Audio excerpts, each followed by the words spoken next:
माझ्याकडे विषय आहे उद्योजकता विकास। मला पहिला प्रश्न आहे, उद्योजकता विकास पण उद्योग नेमका कशासाठी? आमच्या सगळ्यांच्या डोक्यात नोकरी माझी माता, नोकरी माझा पिता, नोकरी बहीण बंधू चुलता, नोकरी माझी अशी संकल्पना असताना बाळ काय स्वप्न आहेत म्हटलं की हे सांगते 6 आकडी पगार असावा, 5 खोल्यांचं घर असावं, 4 चाकी गाडी असावी, 3 चांगले मित्र असावे, 2 सुंदर सरळ मुलं असावीत आणि एक साधी सरळ बायको असावी किंवा नवरा असावा। म्हणजे टाटा स्काय लगाला तो लाईफ जिंगाला, अशा काही कन्सेप्ट पोरांच्या डोक्यात असताना त्यांना उद्योग नेमका शिकवायचा कसा हा मोठा प्रश्न आहे।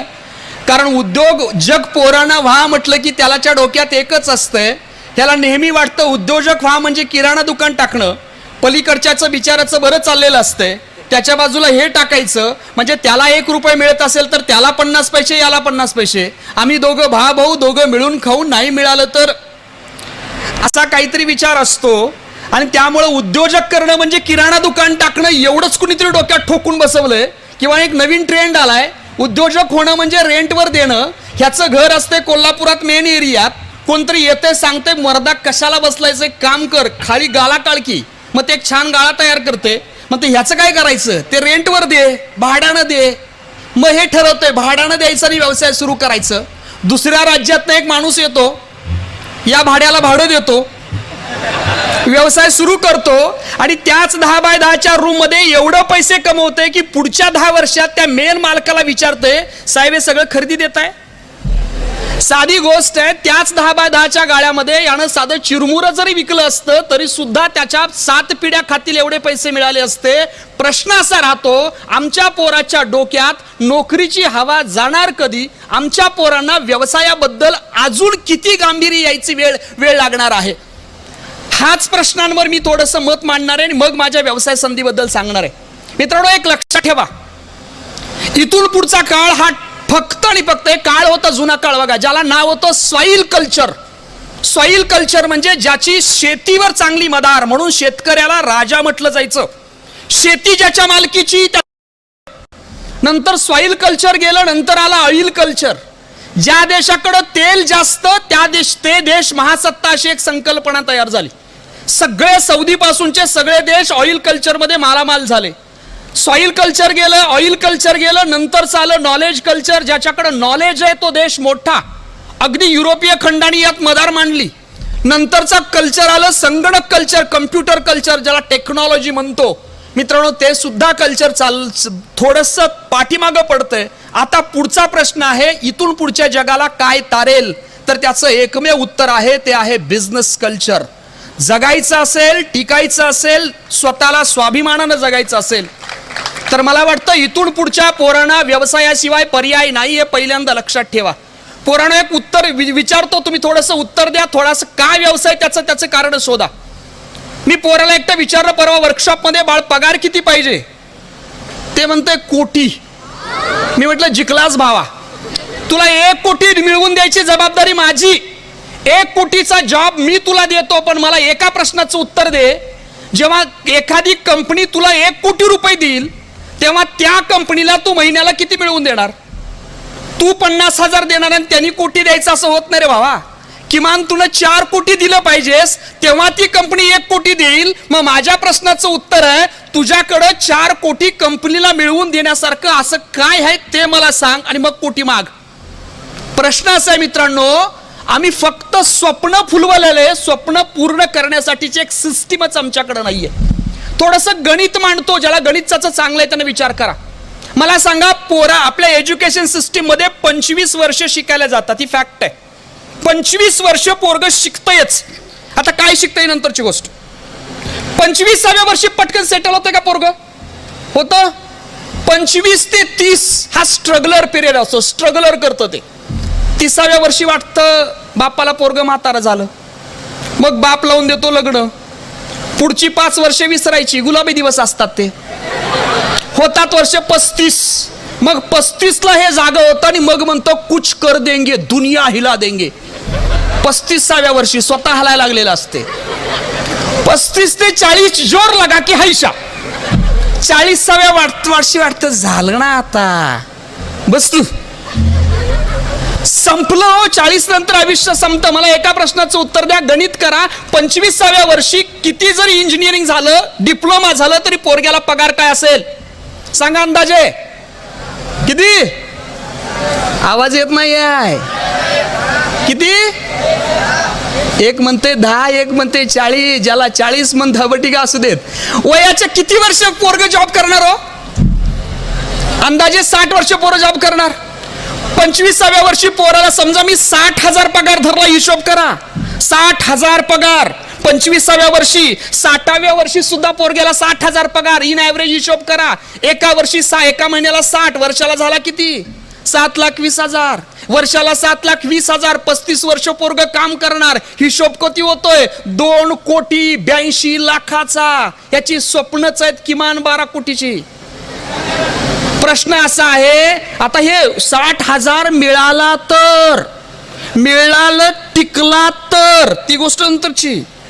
2,82,00,000 रुपये साहेब एक झालंय. आम्ही नोकरीला कवटाळून बसलो. एक पोरग रस्त्यानं चाललं होतं, पलीकडे एक एसटीडी बूथ होता. ते एसटीडी बूथचे ते एक माणूस होतं, ते येलो पेजी चालत होतं. येलो पेजी चालता चालता ते वैतागलं. ते म्हणाला, एक तासभर झालंय, कोण नंबर मिळत नाही. एक असा कोण माणूस असता आणि फोन केल्याबरोबर नंबर दिला असता किती बरं झालं असतं.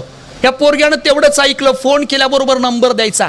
पोरग घराकडे आलं आणि पोरग्यानं एक व्यवसाय सुरू केला. फक्त 50,000 रुपयात स्वतःची वेबसाईट सुरू केली आणि पोरानं नाव दिलं त्याला जस्ट डायल.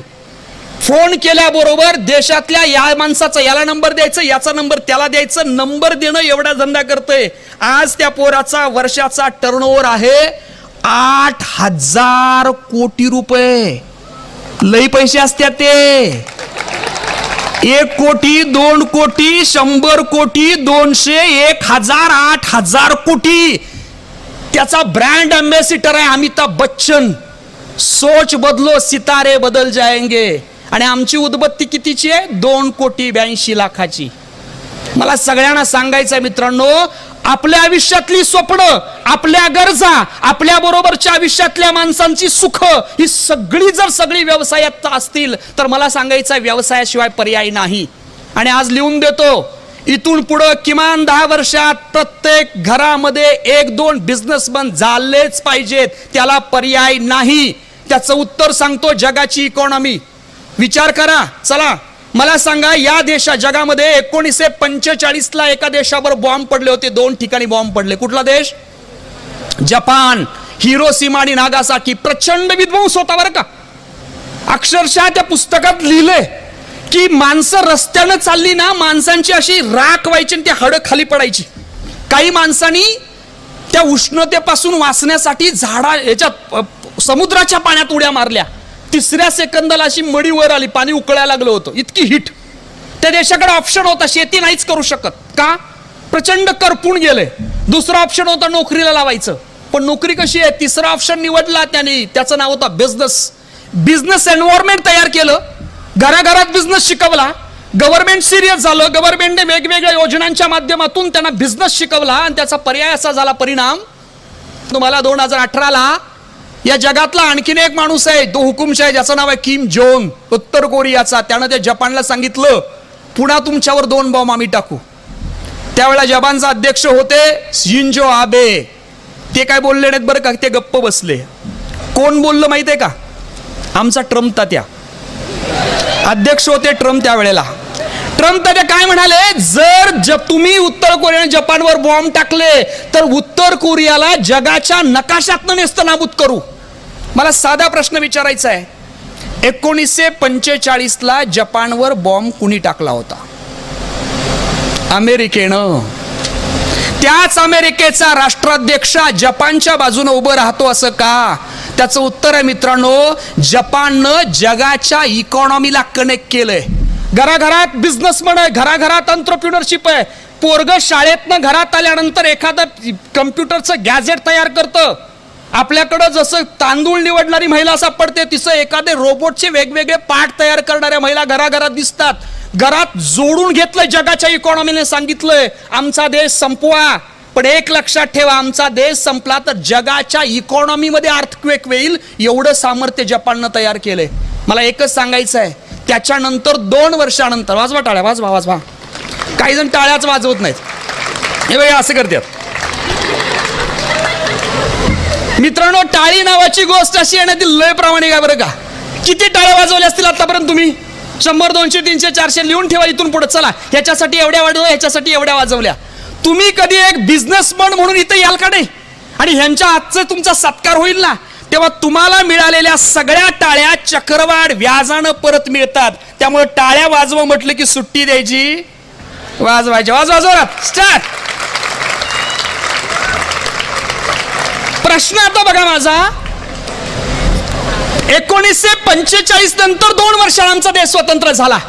आमच्या देशात सोन्याचा धूर निघत होता. काठीला सोनं बांधून काशी यात्रा माणसं करायची. मग असं काय झालं, आमच्याकडे एवढे पैसे गेले कुठं? तर काही देश आमच्याकडे आले ज्यांनी आम्हाला चांगला माल दिला आणि आमच्याकडून पैसे, अगदी कोहिनूर हिरा सुद्धा नेला. कारण त्या वेळी सुद्धा आमचा देश कस्टमर होता आणि आज सुद्धा आमचा देश कस्टमर आहे. आणखीन 40 वर्ष राहिले ना तर फार बिकट अवस्था आहे, सरकारला लक्षात आलंय. त्यामुळे मला वाटतं सरकारनं सगळ्यात सुंदर बिझनेस एन्व्हायरमेंट करण्याचा प्रयत्न केलाय.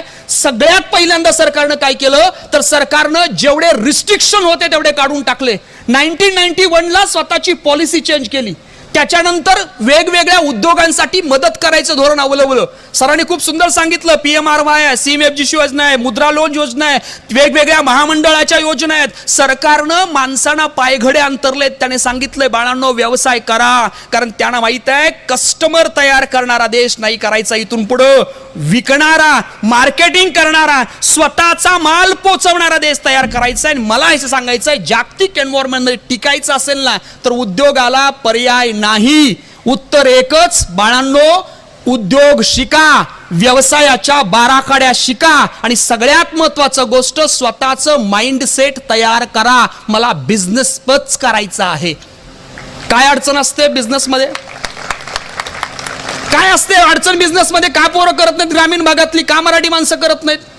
त्यांच्या डोक्यात काही माइंड ब्लॉक्स बसलेत आणि त्या माइंड ब्लॉकचं उत्तर असं आहे की त्यांच्या पण बसलेत आणि पालकांच्या पण बसलेत. पहिल्यांदा पालकांच्या डोक्यातलं काढावे लागतील, मग पोरांच्या करतील. कोलेस्ट्रॉल अडकला तर ते चॉकअप होते आणि अर्ध्या तासात मरते माणूस. एका वेळेला दणकन मरतो. पण माणसाच्या डोक्यात जे काही वेन्स आहेत ना, त्यात जर एखादा माइंड ब्लॉक्स आढळला तर माणूस मरत नाही, आयुष्यभर खंगून खंगून जगते. पैसे का मिळत नाहीत, प्रॉफिट का होत नाही, पैसे का मिळत नाहीत? मला एक सांगायचं, डोक्यातले माइंड ब्लॉक्स पहिल्यांदा काढा.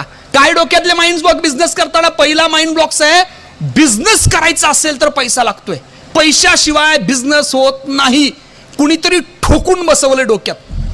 मला एक सांगा, चला, सरांनी आणि यांनी जेवढी मोठी मोठी नावं घेतली आता बिझनेसमनची, त्या सगळ्या बिझनेसमनची हिस्ट्री काढायची, त्यांचं आत्मचरित्र काढायचं. त्याच्या पहिल्या पानावर तुम्हाला दिसेल हा माणूस एका खेड्यातनं आलेला, अत्यंत गरीब परिस्थितीत असलेला माणूस होता. या माणसानं स्वतःचा एम्पायर खडं केलं. मित्रांनो, व्यवसायासाठी पैशाची किंमत लागत नाही, थोडीशी हिंमत लागते. बास, असेल हिंमत तर वेलकम. आणि बिझनेसचा रूल आहे, पैसा स्वतःचा नसतोच. व्यवसायाचा रूल आहे, पैसा दुसऱ्याचा, व्यवसाय तुमचा. व्यवसायाचा रूल आहे. आज तरी तुम्हाला सांगतो, भारत देशाला लँड ऑफ ऑपॉर्च्युनिटी असं म्हणतात. कारण या देशाकडे 135 कोटी जनता आहे आपली. किती मोठी स्ट्रेंथ आहे. 1 रुपये जरी विकला ना एका माणसाला तरी 135 कोटी होतात आपल्याकडं. काय विकू शकत नाही आपल्या देशात? सांगा. चला, एक अशी गोष्ट सांगा जी विकू शकत नाही. सांगा. सगळ्या विकतोय साहेब, सगळं. माती विकली आम्ही, पाणी विकलं, शिमग्याला शेणी विकल्यात आम्ही. अमेझॉनवर आज सुद्धा टाका, काऊज डंग 25 रुपीजला 1. आमच्याकडं रामदेव बाबा नावाच्या माणसाने, ज्या माणसाच्या शर्टाला खिसा नाही अशा व्यक्तीनं 8,000 कोटीचा पतंजलीचा उद्योग सुरू केला. सास अंदर लो बाहेर छोडो, अंदर लो बाहेर छोडो, अंदर लो बाहेर छोडो. या देशात गोमूत्र विकलं जातं साहेब. या देशात गणपतीला दुर्वा विकल्या जातात. बाकीच्या देशात बिझनेस करत असता मी म्हटलं असतं, बाळांनो विचार करा, करायसारखं काहीच नाही. रस्ते बांधायचे रस्ते आहेत, गटर बांधायचं गटर आहेत, सण करायचं एकच नाताळ. आपल्याकडं तसं नाही, 15 दिवसानंतर एक सण येतोय. चेक करा. 15 दिवसानंतर एक सण येतोय, अख्खी इकॉनॉमी वरून खालू हलते 15 दिवसात. मगाशी सरांनी उत्तर दिलं विम जेल बारचं. सर आणखीन पुढे उत्तर देतो. आज पोरं हेअरस्टाईल करतात, कसली असते माहितीये का? दोन्ही साईडनं केस कट, मध्ये कोबीचा फ्लावरचा गड्डा.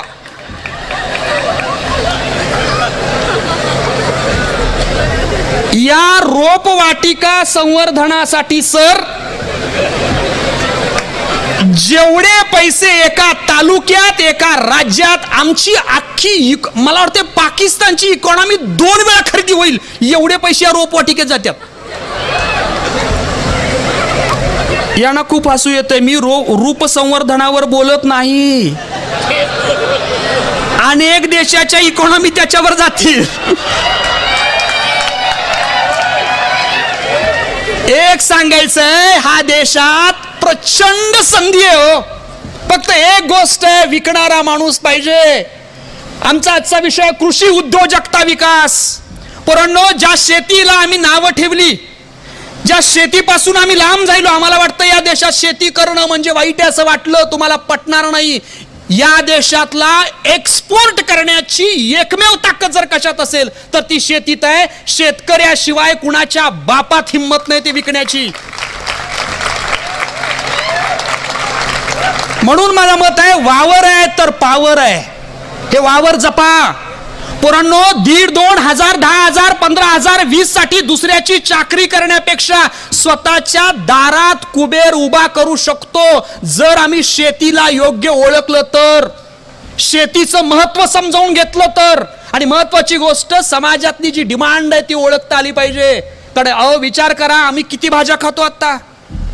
किती भाज्या खातो? जास्तीत 10, 15, 20च्या पलीकडे नावं माहित नाहीत असली तर सांगा. आमचा आजा, आमचा पंजा, त्याचा खापर पंजा. एका रिपोर्ट मध्ये परवा एकाने स्टडी केली, आमची ही माणसं 115 वर्ष जगायची. का? त्यानं स्टडी केली की सगळी माणसं 358 प्रकारचे इंग्रेडियंट्स खायची. मी ते वाचल्यानंतर शॉक झालो. मी म्हटलं असं असू शकत नाही. आणि मग मला कळलं काय काय खायची. तुम्ही सुद्धा किंवा बऱ्याच इथं माणसं ज्यांनी लहानपणी साधी चिंच घेतली तर चिंचेचा पाला ओरबाडून खाल्लाय, मग छोट्याशा चिंचा खाल्लेत, मग त्या चिंचा पिकल्यानंतर खायच्या किंवा त्याच्या अगोदर खाल्लेत मीठ लावून, मग पिकल्यानंतर खाल्लेत. चिंचोका भाजलाय, उघडलाय आणि तो खाल्लाय. 358 प्रकारचं खाल्लं साहेब. आमच्या पोटात गेलंय म्हणून रप अँड टप माणूस होता, कसंही फेका कधी आडायचं नाही. आता 35 वर्षाच्या पोरग्याला 15 किलो गॅस उचलताना गुडघं दुखतंय, हा प्रॉब्लेम आहे. शेतकऱ्याच्या पोरानं आता एकच करायचं, 358 रडू दे, किमान 100 इंग्रेडियंट शोधा. औषधी वनस्पतीच्या अनुषंगानं शोधा, बिझनेस माइंडनं व्यवसाय करण्याच्या अनुषंगानं शोधा आणि शेतीला चांगला दर्जा मिळवून द्या. ही खरी अर्थानं काळाची गरज आहे. कारण या जगामध्ये, या देशामध्ये सगळ्यात चांगली जर गोष्ट कुठली असेल ते खाणं. आणि खाण्याच्या इंडस्ट्रीला प्रचंड स्कोप आहे बरं का. आमच्याकडं साधा सुरुवातीला चहा आमचा नव्हता. चहा आमच्याकडे होता. काय होतं आमच्याकडं? घरात पाहुणा आला की आमची आजी शेंगा घ्यायची, शेंगा समोर टाकायची, गुळाचा खडा द्यायची, झाला पाहुणचार. नंतर इंग्रजने आमच्याकडे आणला चहा. आमची अख्खी जनता चहा प्यायला लागली. चहाची इंडस्ट्री फार मोठी, मी सांगायची गरज नाही. चहा बरोबर साधा ब्रेड अगोदर खायची माणसं. चहा बरोबर ब्रेड. तो ब्रेड आला आणि अख्खी बेकरी इंडस्ट्री तयार झाली. त्या ब्रेडचं काय काय केलं आम्ही? पहिला ब्रेड बरोबर चहा बरोबर खाल्ला. नंतर कोणीतरी सांगितलं चहा बरोबर खाणं एक गावंढळ असते. आम्ही तिथनं काढला, त्याला लावला मस्का. ते मस्का पाव इंडस्ट्री तयार झाली. मग कोणती सांगितलं मस्का नको, काय कर, कांदा चीर, स्लाइड चीर, टोमॅटो चीर, काकडी चीर, टाक त्याच्यात, कर सँडविच, दे खायला दे. अख्खी सँडविचच्या गाड्या चालतात त्याच्यावर. नंतर कोणी सांगितलं ते कच्चा असते, मग काय भाज त्याला, त्याचा टोस्ट कर, ते गार्लिक टोस्ट कर, त्या चॉकलेट टाक. अख्ख्या ब्रेडनं, एका ब्रेडनं किती जणांना कामं दिली बघा. एवढी खाण्याच्या इंडस्ट्रीमध्ये प्रचंड मोठं काम आहे. एवढंच कशाला, साधा उसाचा रस विकणारा माणूस बघा ना, किती सुंदर सुंदर मी हे केलंय त्यानं. सुरुवातीला उसाचा रस विकायचा. कुणीतरी सांगितलं, कुठनं आलं माहित नाही, कदाचित ते व्हॉट्सअप युनिव्हर्सिटीतनं आले बघा. कोणती सांगितलं रस पिऊ नका. ह्याला प्रश्न पडला का? त्या रसात बर्फ असतोय. मग थोडा असू देत ना. तो बर्फ त्या स्वस्त पाहिजे असतोय म्हणून इथले बिझनेसमन शिवाघरातनं बेआनत्या त्या टाकत्या, ते पिऊ नका. आमचं हे जातंय ते म्हणते ऊसाचा रस नको का, बर्फ असतोय किंवा विदाऊट बर्फ दे. मग त्या ऊसवाला शाणं झालं, त्यानं काय केलं, पाटी लावली. साधा ऊसाचा रस मिळेल 10 रुपये, विदाऊट बर्फ 15 रुपये झालं. मग कुणीतरी काय सांगितलं, हे नको, हे रसायन असतंय. मग त्यानं बोर्ड लावला, काय, सेंद्रिय ऊसाचा रस मिळेल 20 रुपये. साधी गोष्ट आहे, बिझनेस करणारा माणूस पाहिजे, काही विकता येतं. पोरांनो, एक काम करायचं, 20,000 15,000 25,000 35,000 साठी शहरामध्ये जाण्यापेक्षा ग्रामीण भागातल्या पोरांच्यात प्रचंड ताकद आहे बरं का, प्रचंड टॅलेंट आहे. मग त्यांच्याबद्दल मी बोलायचंच नाहीये सर. गावातली पोरं वरातीला रात्री 9:30 वाजता त्या डीजे समोर नाचायला सुरुवात केली की सकाळी 7 वाजता ते डीजे आडवं झालं तरी नाचत असतात.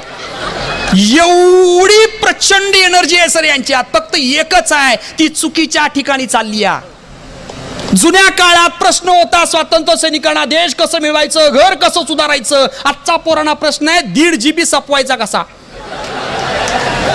माझं मत आहे पोरांनो, त्या 1.5 GB ज्यानं 1.5 GB विकलं त्याचा विचार करा की हो. सुरुवातीला जिओनं दिलं फुकट, आमच्या पोरांना वाटलं वा फुकट आहे, अख्खी गाव फुकट घेतलं त्यानं.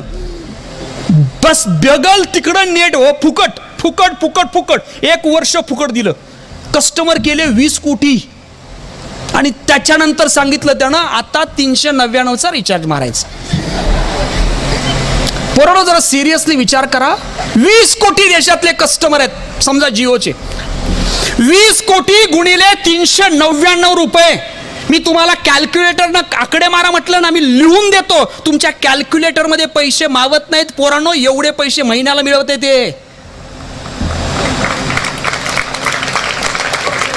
हे का सुचत नाही आम्हाला, का नाही करत. आमच्याकडं प्रचंड सुंदर शेती आहे, आमच्याकडं प्रचंड सुंदर टॅलेंट आहे. आणि महत्वाची गोष्ट, आम्ही ग्रामीण भागात जन्माला आलो, एवढं सगळं असून सुद्धा आम्ही का करत नाही. पोरांनो, प्रचंड संधी आहे. दुसऱ्याच्या दारात नोकरी मागणारे होऊ नका रे. दुसऱ्याला नोकरी देण्याची अपेक्षा ठेवा. मला वाटतं तीच माणसं व्यवसाय करू शकतात. व्यवसायाच्या कितीतरी संधी आहेत. सरांनी खूप सुंदर सांगितलं, प्रॉब्लेम शोधा, तुमच्या आजूबाजूचे प्रॉब्लेम शोधा, व्यवसाय होतो. आमच्या देशात एक प्रॉब्लेम आहे, एक प्रॉब्लेम. जगातला किती छोटा प्रॉब्लेम आहे बा, काय, एक मच्छर प्रॉब्लेम आहे. काय काय केलं आम्ही, सांगा. सुरुवातीपासून काय केलं, सगळं लावलं साहेब आम्ही. काय राहिलं सांगा. तो गोल्ड कॉईल लावला तरी मास ते गेलं नाही. मग लिक्विड आणलं, ऍक्टिव्ह मोड, प्रो मोड सगळं मोडून बघितलं, ते गेलं नाही. बिस्किट आणली तरी गेलं नाही. शेवटी बॅटा आणल्या आम्ही, ते पण प्रयोग केले तरी गेलं नाही. आता परवा एकट्यानं छान आमच्या MCD मधनं कर्ज घेऊन एक व्यवसाय सुरू केलाय. त्याचा व्यवसाय काय आहे, तो गाईच्या शेणापासून अगरबत्ती आणि धूप तयार करणं, ज्याच्यामुळं अजिबात डास येत नाहीत. आमच्या पंजानं हेच केलं होतं. गाईचं शेणकूट घ्यायचं, घालायचं, धूर करायचं, धुरी केली की डास जायचं. आमच्या देशात साध्या मच्छर घालवण्याची 33,000 कोटीची इंडस्ट्री आहे. गुगल करून बघा. एक मच्छर, एक प्रॉब्लेमवर 33,000 कोटी खपत्यात साहेब. का नाही पैसे मिळत आम्हाला. फक्त एकच आहे, आम्हाला आमच्या शेतकऱ्यांना कृषी व्यवसायामध्ये उद्योग करताना पिकवायची अक्कल आली पण विकायची आली नाही. आम्ही मार्केट ओरिएंटेड शेती नाही केली, आम्ही मार्केट नाही समजावून घेतलं, मागणी नाही समजावून घेतली. मला सगळ्यांना मनपूर्वक पोरांना विनंती करायची आहे, इथून पुढचा काळ कोरोनानं दाखवून दिलंय आपल्या नोकरीची लायकी काय. कोरोनानं आणि एक याच्या पलीकडे जा सांगतो, जी पोरं IT मध्ये आहेत, इंजिनिअरिंग मध्ये आहेत, त्यांच्यासाठी शक्य झालं तर AI नावाची इथून पुढचं किती मोठी क्रांती आणि संकट असेल थोडंसं विचार करा. आर्टिफिशियल इंटेलिजन्स, ChatGPTनं कितीतरी क्रिएटिव्ह, आजच पोटात गोळ्या आलेत माणसांच्या. किती नोकऱ्या राहतील आणि किती जातील हा प्रश्न तयार झालाय. आणि मला एकच सांगायचं आहे, नोकरीच्या जणात विचार करा ना. अहो, साध्या ड्रायव्हरची मी नोकरी करणार जरी म्हटलं तरी उद्या कार ऑटोमॅटिक येते, ड्रायव्हरची गरज काय. आता तसं भारतात वेगळंच आहे म्हणा. भारतात काही जरी आलं तरी त्याच्यावर एक माणूस लागतोय. म्हणजे उद्या आमच्याकडे ऑटोमॅटिक गाडी जरी आली तरी ती कशी चालते बघायला आमच्याकडे ड्रायव्हर ठेवतील, ती गोष्ट वेगळी आहे. पण ही गोष्ट खरी आहे मित्रांनो की आमच्याकडं प्रचंड मोठ्या प्रमाणावर टेक्नॉलॉजीच्या परिणामानं नोकऱ्या जाण्याची शक्यता आहे. मग असं जर असेल ना तर मला वाटतं आता प्रिपेअर राहिलं पाहिजे, आता स्किल तयार केली पाहिजेत. आणि शेती हा सगळ्यात मोठा व्यवसाय. इथं गाव आहे, इथं शेंडूर नावाचं, आमच्या इथंच निपाणीच्या अलीकडं पलीकडं कुठेतरी बघा, तिथं एका पोरानं BSc ॲग्री झाल्यानंतर कृषी पर्यटन केंद्र सुरू केले. कोल्हापुरात पण आहे 2-3. पण त्या पोराचं वैशिष्ट्य असं की त्या पोरानं फक्त बांधांवर आणि जे रिकामी पडीक जागा आहेत तिथं कृषी पर्यटन केंद्र सुरू केलं. बापाला सांगितलं शेती तुमचं तुम्ही करायची. आणि जाहिरात कुठं करतं माहितीये का? इथं तिथं नाही बरं का, हे जाहिरात करतो पुणे आणि मुंबईला.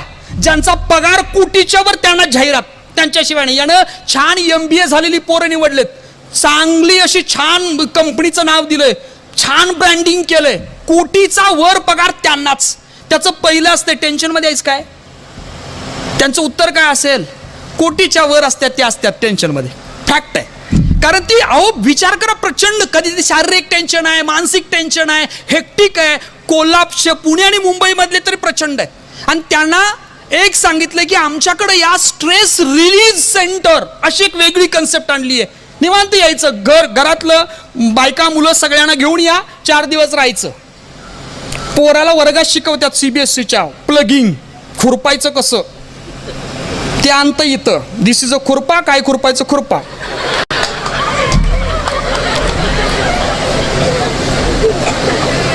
त्यानं टेलिस्कोप उभा केलाय, टेलिस्कोप पोरांना शिकवलंय. हे शिकायचं नाही, पलीकडे गाईड आहे. टेलिस्कोप वरनं रात्री आपण बघा ना, पुण्या मुंबईत चांदण्याच दिसत नाही तो चंद्र, हे अंत आहे, आकाश सगळं दर्शन हे इथं आहे. सगळं सॅटेलाइट थ्रू दाखवायचं आणि त्याचं ऑथेंटिक इन्फॉर्मेशन देण्याची सिस्टीम आहे. त्यानं स्वतःचं एक स्पेसिफिक मेडिटेशन सेंटर तयार केलंय. त्या मेडिटेशन सेंटरमध्ये स्पिरिच्युअल नावाची गोष्ट ठेवली, अध्यात्म, जी विशेषतः निसर्गात आल्यानंतर फार चांगली कळते. त्यानं पलीकडे पोहण्याची व्यवस्था केली आहे. पलीकडं पतंजली सारखं मसाज सेंटर तयार केलंय स्ट्रेस रिलीज साठी. त्याच्या औषधं मिळतात. छान जेवणाची सोय आहे. पलीकडचं काय असेल ते सांगा, शेतातलं ते बघा, काढून घ्या. तुम्हाला पाहिजे तर आम्ही करून देतो, नाहीतर तुम्ही करून घ्या. काय कन्सेप्टवर पोरं काम करतायत पोरांनो. मला एक सांगायचं आहे, हे जे डोक्यात चाललंय ना, आणि खरं सांगू का, मला माफ करा पण ही गोष्ट खरी आहे. आमच्या तरुण पिढीनं खऱ्या अर्थानं आत्ताच समजून घेतलं पाहिजे की मला काय करायचंय. गावच्या कट्ट्यावर साहेब रात्री 12:30, 1, 2, 3 वाजेपर्यंत पोरं असतात. कुणाला कसं कट्ट्यावर बसवायचं याचं पद्धतशीर नियोजन तिथं चालतंय. मला एक सांगायचं मित्रांनो, कट्टा सोडा. कधीतरी मार्केटमध्ये या, मार्केट समजावून घ्या, व्यवसाय समजावून घ्या. आणि खऱ्या अर्थानं जो बाप आज शेतीमधल्या प्रश्नानं झुंजालाय ना, त्या बापाला प्रचंड कष्ट करण्याची क्षमता आहे हो. पण प्रॉब्लेम असा आहे, हे भेदायचं कसं त्याची अक्कल नाही. आणि ज्याच्याकडे अक्कल आहे ना, त्यानं त्या मोबाईलमध्ये घाण टाकली आहे PUBGवर, विनर चिकन डिनर. पोरांनो, अक्कल ही जी आपल्याला आहे ना, ही सगळी वापरा, समजून घ्या सिस्टीम. पेटंट काय असतो, ट्रेडमार्क काय असतो, ही सगळी माणसं जी आलेत ना, या सगळ्या माणसांची तळबळ एक आहे की तुम्ही शिकलं पाहिजे. आणि यासाठी या माणसाने एक सिस्टीम उभी केली आहे. गव्हर्नमेंटकडे स्वतः जा. बऱ्याच जणांना असं वाटतं की गव्हर्नमेंटकडे गेलं तर काम होत नाही. तर नाही, आम्ही माहिती आहे CMRBचं सांगितलं, दर महिन्याला आता सुद्धा बॅच सुरू आहे.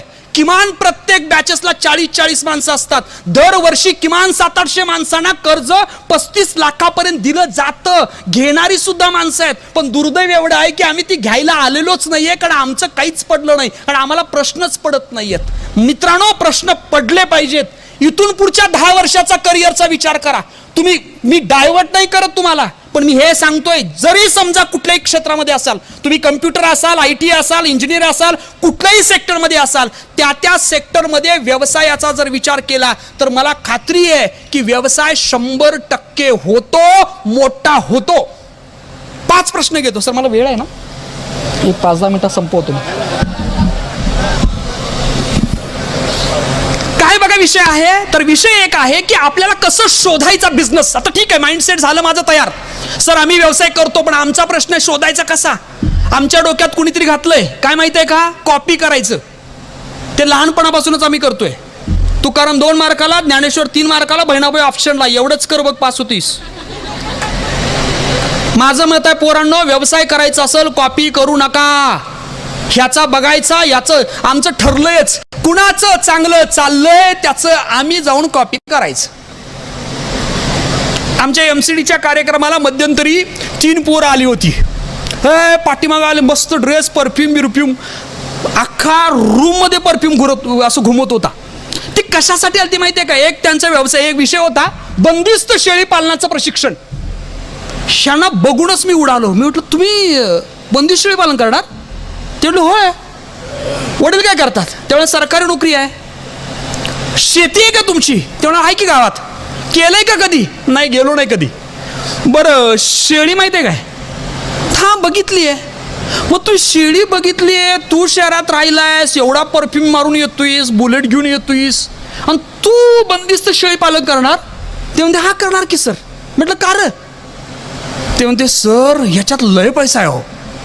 माणसं मटण चिकन लय खात्यात, लय पैसा. मी म्हटलं करू नकोस बाळ, ऐक माझं. त्या नाही कर्ज काढलं, त्यानं कर्ज सुद्धा मिळालं. त्यानं व्यवसाय सुरू केला. त्याच्यानंतर त्याच्या लक्षात आलं, 3-4 महिन्यानंतर त्यानं बंद केलं. त्याला विचारलं का रे?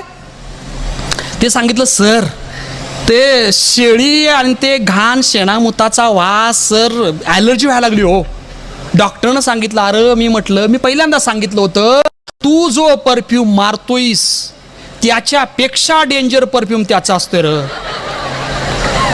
एवढी तरी पैसे मिळतात म्हटल्यानंतर मला एकच सांगायचं आहे, आणि एक सांगतो बरं का, पैसा नाही असं सेक्टर नाहीये. तुम्ही कुठलाही व्यवसाय करा, प्रत्येक व्यवसायात पैसा आहे. प्रत्येक व्यवसायात. चला मला एक नाव सांगा असा व्यवसाय ज्यात पैसाच असू शकत नाही. तुम्ही म्हणणार भंगारवाला. काय पैसा? OLX वाला कोण आहे? भंगारवालाच आहे. याचं जुनं घेतोय त्याला देतोय, पण OLX वाल्याचा ब्रँड ॲम्बॅसिडर अमिताभ बच्चन आहे. तुम्हाला जर वाटलं की अहो साधी गोष्ट, आमच्या देशात अगरबत्ती विकतो, हिंदूजा गुटची अगरबत्ती आहे, सायकल कॅन्डी, हजारो कोटीचा टर्नओव्हर आहे. चिरमुर आणि मुरमुर विकणारा कोल्हापुरातला राजाभाऊ भेळवाला इन्कम टॅक्स भरतोय. जोशीवाड्याच्या 8 फ्रँचायसी आहेत. चहा विकणाऱ्या येवले सलगरच्या किती फ्रँचायसी मी सांगायची गरज नाही. हा देश तो आहे. या देशात पान विकणाऱ्या माणसाच्या दारात स्वतःच्या 398 गाड्या आहेत. हा देश असा आहे. या देशामध्ये कुठलाही व्यवसाय असा एक व्यवसाय नाही ज्या व्यवसायात करोडपती माणूस सापडत नाही. आमच्याकडे आम्ही दूध विकतोय 60 रुपयानं, 66 रुपयानं. याच देशात एक पोरगी आहे जी अमिताभ बच्चन, त्याचबरोबर वेगवेगळ्या मोठ्या सेलिब्रिटीजना दूध विकते. तिच्या दूधचा रेट आहे 250 रुपये लिटर. प्रश्न आहे त्यात अमृत किती? सारी गोष्ट आहे. तिनं टोटली सिस्टीम फॉलो केली आहे, हायजीन सिस्टीम दाखवली आहे, आणि सेलिब्रिटींच्या डोक्यात जे आहे ना तशा पद्धतीनं स्वतःचा प्रोडक्ट विकलाय. मला एकच सांगायचं आहे मित्रांनो, छोटा मोठा व्यवसाय नसतो. हे मी नाही सांगत, आणि एका माणसानं तुमच्या भाषेत सांगतो. त्या माणसाचं नाव आहे, सांगा कोण? त्यानं वाक्य सांगितलंय, कोई भी धंदा छोटा नहीं होता और धंधे से बड़ा कोई धर्म नहीं होता. श्री श्री शाहरुख खान महाराज.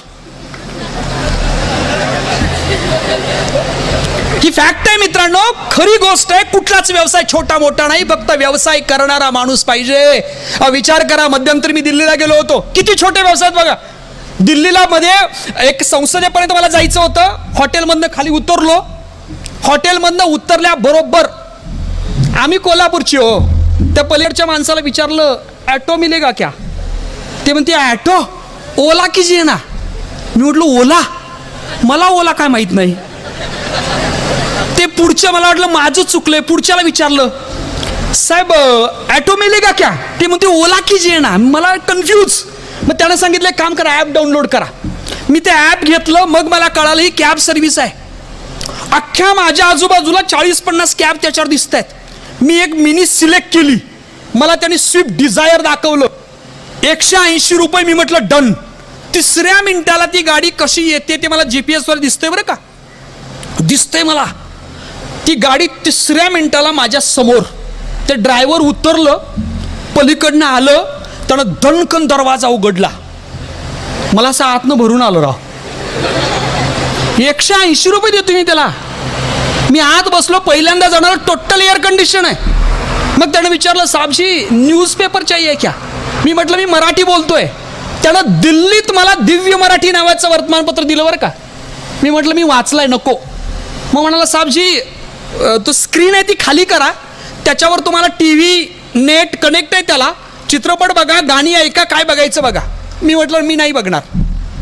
मग त्याला असं वाटलं की बहुतेक वैतागले, त्याचं रेटिंग कमी व्हायला नको म्हणून त्या मग गप्पा मारूया का आम्ही. मी म्हटलं यस. आणि मग मी प्रश्न पहिला विचारला, हे ओला कोण आहे, तू आहेस काय? ते म्हणते नाही sir, this is a cab service. He cab service आहे. म्हटलं कॅब सर्व्हिस आहे तर तू कसं काय इथं? तो म्हणाला मी ड्रायव्हर आहे. म्हटलं तुझी इंटरव्ह्यू कुठे झाली, त्याचा मालक कुठे आहे? तो म्हणाला तुम्ही कुठून आलाय? मी म्हटलं कोल्हापूर. तुमच्यापासून 550 किलोमीटर अंतरावर बेंगलोर नावाची सिटी आहे, तिथं पोरगं बसले भार्गव नावाचं. त्या पोराने एक सिस्टीम डेव्हलप केली, ओला नावाचं ॲप, आणि त्या ॲप तयार करून त्यानं इंटरव्ह्यू घेतली दिल्लीतल्या ड्रायव्हरची. मी त्याला विचारलं मग गाडी तुझी आहे का? ते म्हणते माझी नाही, ज्याला लावायची आहे त्यानं ओलाला लावली आहे. बघा, ते बसले बेंगलोरमध्ये 26-27 वर्षाचं पोरग, त्यानं सिस्टीम तयार केली, दिल्लीतला एक ड्रायव्हर गोळा केला, एक कॅब गोळा केली आणि माझ्यासारखे कस्टमर गोळा केलं आणि तयार केले 180 रुपये. मी त्याला विचारले तुझे किती, ड्रायव्हरचे किती, गाडीचे किती आणि त्याचे किती? त्याने सांगितलं साहब जी इसका पूरा स्टडी मैंने किया है, जब कोई बंदा हमें 100 रुपये देता है, म्हणजे 100 रुपये जेव्हा देतात त्या 100 रुपयामधले 27 रुपये त्याला सगळा खर्च काटून जातात. माझा शेवटचा प्रश्न होता आणि मी प्रश्नच विचारला नाही. त्याला विचारलं किती कॅब दिल्लीत आहेत? त्यानं सांगितलं सरजी मिनिमम 3 लाख होंगे. 3 लाख. मुंबई वेगळं, दिल्ली वेगळं, कोलकाता वेगळं, मद्रास वेगळं. अहो कुबेर आला, दारात उभं केलंय माणसानं. मला सांगा आतापर्यंत किती गाड्या आपल्याकडे होत्या, किती कॅब आहेत, किती टॅक्सी आहेत, किती रिक्षा आहेत, पण एकट्यालाच कळालं बॅड सर्व्हिसेसला कन्वर्ट करा गुड सर्व्हिस मध्ये. माणसांना पैसे द्यायला तयार आहेत. पोरांनो, एवढं सगळं आपल्याकडे असताना फक्त एकच आहे, इनोव्हेटिव्ह आयडिया वापरा, बिझनेस तयार होतो. आणि कृषी उद्योगाबद्दल तरी विचारायचंच नाही. कृषी क्षेत्रामध्ये एक्सपोर्टच्या संधी का जास्त आहेत त्याची कारणं शोधा. कारण मला सांगा, मसाला नावाचा पदार्थ जगाच्या पाठीवर मिळतो तो फक्त आणि फक्त भारतात. कारण एवढे सुंदर चांगले मसाले फक्त भारतात तयार होतात आणि शेती हे त्याला कारणीभूत असतं. मला एक सांगायचं आहे, व्यवसाय शोधायचा असेल, व्यवसाय करायचा असेल तर डोक्यातल्या निगेटिव्ह गोष्टी काढून टाका, तुम्हाला 100% व्यवसाय चांगला होतो. काही प्रश्न फक्त राहतात, त्या प्रश्नांवर चर्चा करूया. प्रश्न असा आहे की जो व्यवसाय करणार आहे तो शोधायचा कसाचा नवीन व्यवसाय. मी सांगितलं कॉपी करू नका. एक 5 गोष्टी सांगतो मगाशी आणि समस्या सांगितले सरांनी फार सुंदर. मी एक 6 गोष्टी सांगतो ज्या शोधा, तुम्हाला व्यवसाय सापडेल. व्यवसाय शोधायला जाऊ नका. पहिली गोष्ट, स्वतःची आवड शोधा. आवडीच्या बाजूला बिझनेस आहे. कारण जे आवडतं त्याचा व्यवसाय होतो. जे आवडतं ते, जे आवडत असेल ते. तुम्ही खेडेगावात असाल, शेतीमधल्या किंवा रिलेटेड माणसांना जे आवडतं त्याचा बिझनेस आहे, चेक करा. एक आवड एक बिझनेस. तुम्ही 10 आवडी सांगितल्या, 10 बिझनेस मी तुम्हाला सांगेन. दुसरी गोष्ट आहे, माणसांच्या गरजा शोधा. गरजेच्या बाजूला बिझनेस आहे. कोल्हापुरात एक मध्यंतरी बोर्ड बघितला, त्या बोर्डवर लिहिलं होतं अंथरुणाला खिळलेल्या माणसांची सेवा केली जाईल. मी म्हटलं असं कुठं असते वे? आमच्या घरात माणसं ती आजारी पडलेत, ह्यांच्याकडे नेऊन द्यायचं सेवा करायला, हे नाही होणार. मला ते 10-12 वर्षापूर्वी मूर्खपणा वाटला होता. कोल्हापुरात काही चालत नाही असं वाटलं होतं. तुम्हाला पटणार नाही, देशपांडे सरांनी सावली केअर सेंटर नावावर केअर सेंटर सुरू केलंय, जिथं 450 माणसं आहेत, पेशंट आहेत, जे बेडला पडलेत, त्यांची सेवा करण्याची एक व्यवसाय, सामाजिक व्यवसाय त्याला नाव आहे सध्याच्या काळात, ज्याला सामाजिक एंटरप्रेन्योर म्हणतो, त्यांनी तो सुरू केलाय. 450 पेशंट आहेत आणि किमान एका कॉटचा रेट आहे 12,500 रुपये. समाजसेवा होते, समाधान मिळतं, समाजासाठी काहीतरी केल्याचं समाधान मिळतं, आणि दुसऱ्या बाजूला व्यवसायासाठी एक छान पद्धतीनं आपला एक व्यवसाय तयार होतो. माझं एकच मित्रांनो मत आहे, गरजा शोधा, तुम्हाला बिझनेस सापडेल. एक गरज एक बिझनेस. माणसानं विचारायचं नाही बिझनेस कुठला करू. माझं एकच मत आहे, गरज काय आहे तुला सांग, जे गरज असेल ते. पोरांनो, रिझ्यूम बिल्डिंग तयार करणाऱ्या कंपन्या आहेत आमच्या देशात. रिझ्यूम तयार करणाऱ्या, रिसर्च करणाऱ्या कंपन्या आहेत पुण्यात. काय करायचं राहिलंय आणखीन? छोट्या छोट्या कंपन्यांपासून मोठ्या मोठ्या कंपन्यांपर्यंत तुमच्या स्किल जर सगळे शोधले नाही तर स्किल बेस प्रत्येक उद्योग आहे, फक्त करणारा माणूस पाहिजे. पुढची गोष्ट, सराई समस्येवर बोललोय, त्याच्या पुढची गोष्ट शोधा, एक सवय शोधा. सवयीच्या बाजूला बिझनेस आहे. माणसांना लागणाऱ्या नवीन सवयी शोधा. सगळे बिझनेस आहेत बघा. आजकाल माणूस घरात जेवतच नाही, जेवतोय काय? आणि मुळात सगळे एकत्र बसून जमाना संपला हो. कारण पोरग्याचं आणि बापाचं नातं चंद्र सूर्यासारखं झालंय. चंद्र घरात असला की सूर्याचा पत्ता नसतोय, आणि सूर्य असला की चंद्र नसतोय, आणि सूर्यचंद्र एका दिवशी आले की चंद्रग्रहण किंवा सूर्यग्रहण ठरलेलं असते का नाही. त्यामुळे घरात एकत्र जेवण हा प्रकारच नाही, सोयीनं जेवण हा प्रकार आहे. मुळात घरात जेवतच नाही तो. विचार करा की गावागावात टपऱ्या झाल्यात, सवयीच लागले माणसानं. अगदी सगळ्या चायनीज गाड्या, ती चायनीजची माणसं आपली चायनीज गाड्या, त्यांच्या खाद्यपदार्थांची आम्हाला आवड लावली आणि आम्ही शिकलो. माझं मत आहे पोरांनो, सवयी माणसांच्या शोधा बदलणाऱ्या. पुण्यात एक महिला आहे, तिनं एक सवय शोधली की माणसं सकाळी लवकर जातात, त्यांचा प्रॉब्लेम आहे, त्यांना जेवण मिळत नाही, बाहेरचं खायचं म्हटलं त्रास होतो. या महिलेनं चपाती भाजी डबा सुरू केलाय, सेंट्रल किचन सुरू केलंय बाईनं. किमान दररोज 27-28 हजार डबे तिच्या याच्यातून जातात. मला एक सांगायचं आहे, माणसांच्या गरजा आणि सवयीच्या बाजूला बिझनेस आहे. गावागावातल्या, शहरातल्या, देशातल्या माणसांच्या सवयी शोधा. चांगल्या सवयी आणि वाईट सवयी, वाईट सवयीचे सोडून द्या, त्याच्यावर बोलत नाही. चांगल्या सवयीचे बिझनेस किती आहेत बघा, खूप मोठे बिझनेस आहेत. पुढे जाऊया सवयीनंतर. पुढची गोष्ट आहे, तुम्हाला जर खरंच बिझनेसमध्ये यायचं असेल आणि बिझनेस वाढवायचा असेल तर नवीन टेक्नॉलॉजीच्या बाजूला बिझनेस आहे. टेक्नॉलॉजी शोधा, बिझनेस सापडेल. गरजा शोधा, बिझनेस सापडेल. सवयी शोधा, बिझनेस सापडेल. समस्या शोधा, बिझनेस सापडेल. आवड शोधा, त्याच्या बाजूला बिझनेस आहे. जे म्हणून आवडतं त्याचा बिझनेस करा. भांडायला आवडतं का? इथून पुढे कोल्हापुरात पाठी लावायची, भांडायला माणसं मिळतील. आणि भांडणं सोडवायला आवडतं का? तसं लावा, भांडवल सोडून देऊ. इथून पुढे लय मोठा बिझनेस होणार आहे भांडणं सोडवण्याचा. नवरा बायको परमनंट गिराईक आहे. सासू सासरे 2 नंबरचं मार्केट आहे. एवढंच म्हणायचं, तुझं बरोबर आहे बघ. एक पाटील होता, त्या पाटलाकडे एक सासू गेली. तिने सांगायला, माझी सासू सून अशी आहे, तशी आहे, हेच करते, तेच करते, असंच आहे, तसंच आहे, तसंच आहे. त्यानं ऐकलं. ते पाटील म्हणते, तुझं बरोबर आहे. ती गेली, सून आली. सुनेनं सांगायला सुरुवात केली, माझी सासू अशीच करते, हेच करते, तेच करते, असंच आहे, तसंच आहे. त्यानं ऐकलं. ते म्हटलं, तुझं पण बरोबर आहे. ते पलीकडे मित्र बसलं होतं. ते म्हणाल, मूर्ख आहेस काय? सासू आली, तू म्हणतोयस तुझं बरोबर, सून आली, तू म्हणतोयस तुझं बरोबर, दोघींचं बरोबर कसं असेल? हे म्हणते, तुझं पण बरोबर आहे. मग त्यानं विचारलं, अरे मूर्ख आहेस का, तिघांचं बरोबर कसं असेल? त्यानं उत्तर दिलंय, बघ, प्रत्येक माणूस आपल्या ठिकाणी बरोबर असतो. सुनेनं सासूच्या ठिकाणी आणि सासूनं सुनेच्या ठिकाणी जाऊन विचार केला ना, प्रश्न सुटतो. हा प्रश्न सोडवण्याचा नाही, इगोचा आहे. इगो सुटेल, प्रश्न आपोआप सुटेल. माझं काम आहे फक्त सल्ला देणं. माझं एकमेव मत आहे, सोडवणं ही सुद्धा कला आहे हो. आज हसणारी माणसं पुरवणारी कंपनी आहे. कपिल शर्माच्या शो मध्ये हसणारी माणसं पुरवतात. एवढंच सोडा, क्राऊड करणारे, क्राऊड पुरवणारी म्हणजे डोक्याला डोकी पुरवणाऱ्या माणसांची कंपनी आहे. राजकीय कुठलाही एक पक्ष घ्या. आता सभाचं मार्केट मी सांगायची गरज नाही. ह्याच्या सभेला जास्त गर्दी का त्याच्या सभेला जास्त गर्दी, ही गर्दी होते कशी ही सांगायची गरज नाही. कंपन्या आहेत क्राऊड मॅनेजमेंट करणाऱ्या. माणसा डोक्याला डोकी पुरवत्यात. 3 तासात सपला विषय, पैसे घ्या माघारी. काय करता येत नाही साहेब. नवीन गोष्टी शोधा ना तुम्ही, नवीन संकल्पना शोधा ना. त्याच काय करताय? टेक्नॉलॉजीमध्ये बिझनेस आहे, पर्यावरणामध्ये तरी प्रचंड सुंदर बिझनेस आहे. मित्रांनो, डॉक्टरच व्हायचं असेल, मी नेहमी सगळ्यांना सांगतो, व्हा डॉक्टर नाही असं नाही, पण ॲलोपॅथीपेक्षा इथून पुढचा नॅचरोपॅथीतले डॉक्टर व्हा, आयुर्वेदातले डॉक्टर व्हा. प्रचंड मोठं मार्केट आहे.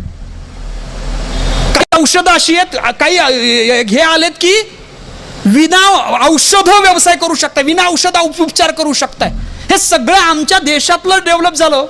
योग नावाची प्रचंड मोठी फॅक्टरी आमच्या देशानं जगाला दिली. योगाचा प्रचंड मोठं मार्केट आमच्या देशात आहे. अहो, योग शिकून अमेरिकेत स्वतःचे क्लासेस काढणारी माणसं हजारो कोटीचा टर्नओव्हर करतायत, हजारो कोटी मिळवतात, कोट्यावधी पैसे मिळवतात. मला सांगायचं, हे शोधा, हे मिळवा, 100% तुम्हाला व्यवसाय मिळवेल.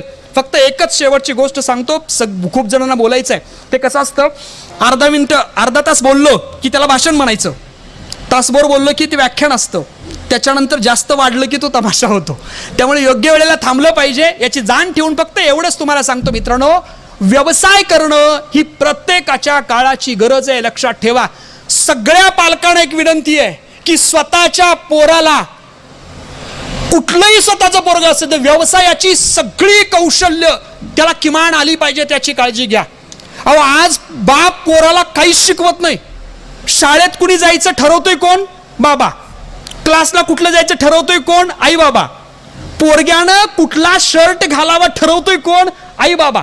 पोरग्यानं करिअर कशा ठरायचं ठरवतोय कोण? आई बाबा. पोरग्यानं लग्न कुठं करायचं ठरवतोय कोण? आई बाबा. नंतर या बाबाला काय होते माहित नाही, ते म्हणते तुझं तू बघ. अहो ज्याला एक निर्णय आयुष्यात घेऊ दिला नाही ते काय बघणार आहे? व्यवसाय करायचा असेल तर व्यवसायाची कौशल्य रुजली पाहिजेत, आणि ही कौशल्य रुजवण्याचं काम आई बाबांवर येतं बरं का. पोराला 8वी पासून 7वी पासून विकायला शिकवा, काही पण विकू दे पोरग, तयार करायला शिकवा, इनोव्हेटिव्ह आयडिया शिकवा, आणि महत्वाची गोष्ट विकायला शिका. कारण एक गोष्ट लक्षात ठेवा, जी माणसं इथून पुढच्या काळात विकतील तीच टिकतील. जर जगायचं असेल तर विकता आलं पाहिजे, व्यवसाय करता आला पाहिजे, एवढं सांगतो. आणि शेवटी हरिवंशराय बच्चन नावाच्या माणसाची फार सुंदर कविता आहे, त्यानं करून आपण थांबूया. असफलता एक चुनौती है, उसका स्वीकार करो. देखो क्या कमी रह गई है, देखो सुधार करो. जब तक सफल न हो सुख चैन को त्यागो तुम. संघर्ष का मैदान छोड़कर न भागो तुम. क्योंकि चमत्कार किए बिना किसी की जय जयकार नहीं होती. लहरों से डरकर नौका पार नहीं होती, और कोशिश करने वालों की कभी. धन्यवाद.